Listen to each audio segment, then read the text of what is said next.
2026 সালের মধ্যে 600টি পর্যটন স্থানে দীর্ঘদিনের জন্য মদের নিষেধাজ্ঞা তুলে নেবে সৌদি সরকার। ব্রিটিশ সংবাদ মাধ্যম দ্য সান এক প্রতিবেদনে এ তথ্য জানিয়েছে।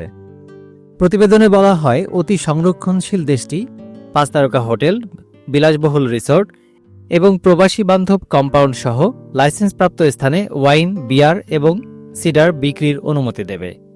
তবে জনসাধারণ, বাড়ি, দোকান এবং ফ্যানজোনে মদ্যপান নিষিদ্ধ থাকবে। প্রতিবেদনে আরও বলা হয়েছে, এই নাটকীয় নীতিগত পরিবর্তন ক্রাউন প্রিন্স মোহাম্মদ বিন সালমানের ভিশন 2030-এর অংশ। এর লক্ষ্য আন্তর্জাতিক পর্যটন বৃদ্ধি করা এবং বিদেশি বিনিয়োগ আকৃষ্ট করা।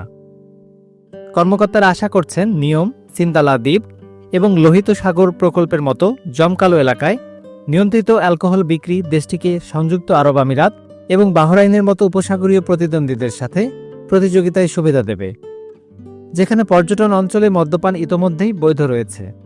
লাইসেন্সপ্রাপ্ত স্থানগুলো কঠোরভাবে নিয়ন্ত্রিত ব্যবস্থার অধীনে পরিচালিত হবে। প্রশিক্ষিত কর্মী এবং অপব্যবহার রোধ ও দেশের ইসলামী মূল্যবোধ সমুন্নত রাখার জন্য কঠোর নিয়ম থাকবে। কর্তৃপক্ষ বলছে, এ মদ বিক্রির লক্ষ্য হল সাংস্কৃতিক পরিচয় না হারিয়ে বিশ্বকে স্বাগত জানানো।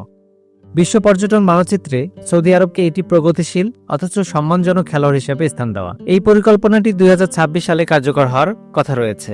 দেশের ভাবমূর্তি আধুনিকীকরণের ক্রমবর্ধমান চাপের মধ্যে এই সিদ্ধান্ত এসেছে।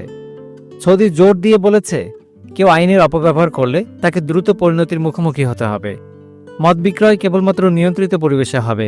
লাইসেন্সপ্রাপ্ত পরিষেবা কর্মী এবং স্পষ্ট পরিচালনামূলক নিয়মাবলী নিশ্চিত করা হবে, যাতে অ্যালকোহল দায়িত্বশীলতা এবং সম্মানের সাথে পরিচালনা করা হয়। ওই প্রতিবেদনে আরও জানানো হয়, 20% বেশি এবিভি, স্প্রিট এবং হার্ড লিকার নিষিদ্ধ থাকবে। দোকান, টেকওয়ে বা হোম ব্রুয়িং থাকবে না। Express international desk.